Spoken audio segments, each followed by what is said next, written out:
Hey everyone, Genome Gaming here, coming at you with another Marvel Strike Force beginners video. This video is going to pertain to one of the more difficult characters to get in this game, which seems kind of funny because, the whole series here kind of revolves around characters you can use, hopefully without having to spend money, whatever. But chances are you will unlock Minn-erva eventually.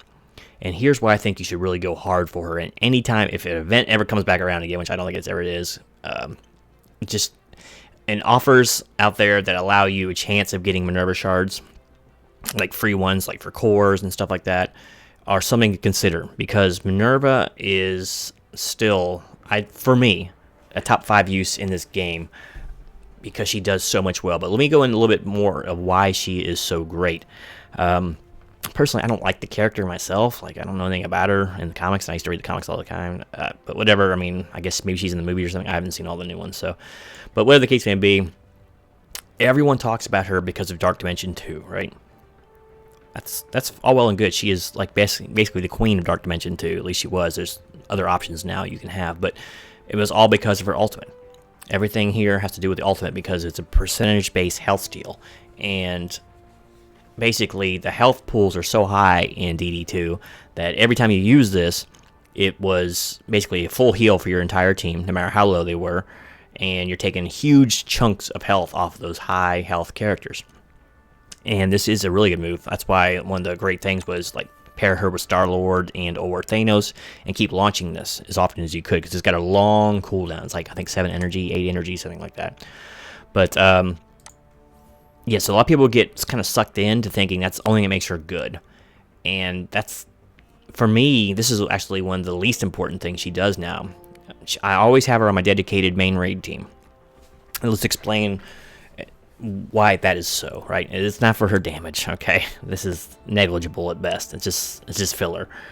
Really, the two reasons that are most important, the second most important reason is her res. It's great to have a rezzing character. It's on a pretty low cooldown too, so hey, not bad. So it's always handy to have because you can always lose people by accident in a raid, and you never know when RNG is going to strike you, and this could save you a lot. But really, what makes her so valuable as a character in raids, is this her passive. Once this is basically, I think, level 6, or excuse me, level 4, this will feel. Every time an enemy dies, you will heal a friendly character for 15% of her health. This is huge because a lot of times, especially in raids, of course, the opponent's team is going to have tons of characters to kill, right? So you'll be healing like crazy. This is what gives you raid sustain without having to heal. So, like in U7, I find myself rarely having to use her ultimate. It's like a last-ditch kind of effort thing, emergency situation. Because this power alone usually is enough to exclude any other healing on your team. So as long as you have enough damage output, you are constantly healing up. And this is great. This is such a great, and is underappreciated for the most part, like in raiding, because a lot of people don't really focus on her. They'll focus more on Ebony Maw. I use her more than I use Ebony Maw in raids. Now, a lot of times on harder nodes, I pair them both together, but it's not really for his health. It's mostly for his buffing, right? For her, it's just the constant like healing, and oftentimes, like if she's nuked down at the beginning of a fight, sometimes I will just cancel out of it because your characters will take so much damage that you'll have to start using currency to get them healed back up again. So no, don't do that if you can help it. I'm not always saying to quit the fight if Minn-erva dies, but you really can't afford to let her go. This is really true, of course, to DD2. Like if she dies in like the first turn or two, forget it. It ain't gonna happen unless you got Ultron on your team. You might as well just start over, right? She's incredibly vital in that game mode. But in raids, he just keeps your team rolling, and you never got to stop. You never got to heal yourself. I mean, sometimes bad things happen. Heal block can't affect you. That's what sucks. That's the only time this passive kind of sucks is someone gets heal block and they're the lowest health person. She'll just keep dumping this passive into them over and over, and every one of those heals is wasted. That is bloody annoying, but it's a small price to pay for, I think, such a strong ability. So yeah, I would say this is her most vital skill outside of like DD2 and things like that, where you're just trying to suck down the health of these huge hit point characters. But Such an underrated character. So think about this if you're going to need a raid team put together, and don't discount her, because a lot of people don't use her in raids. I think she's exceptionally powerful in raids. My main raid setup in U7 is in this order too, in positioning. It's Thanos, Black Bolt. Middle lane is either going to be Ultron or Punisher, depending on the node. Ultron for the hardware nodes.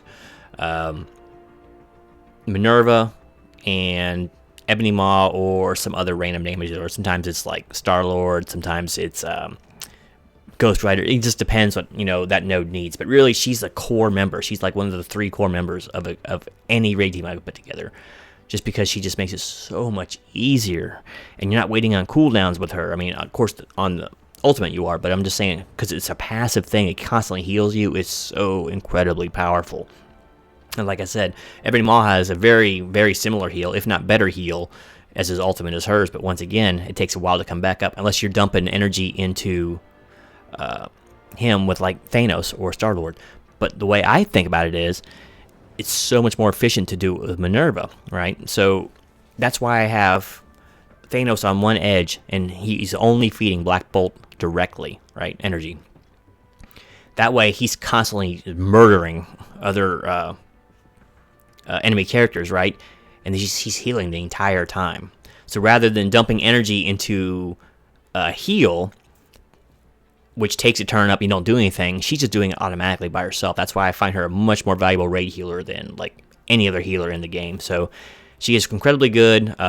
Just keep your eyes out for her. As a free-to-play player, this is going to be really hard to get, but she's vital for a lot of different game modes, I think, and not to be underestimated. So anyway, hopefully this kind of spells out why I think Minn-erva is so good and so useful.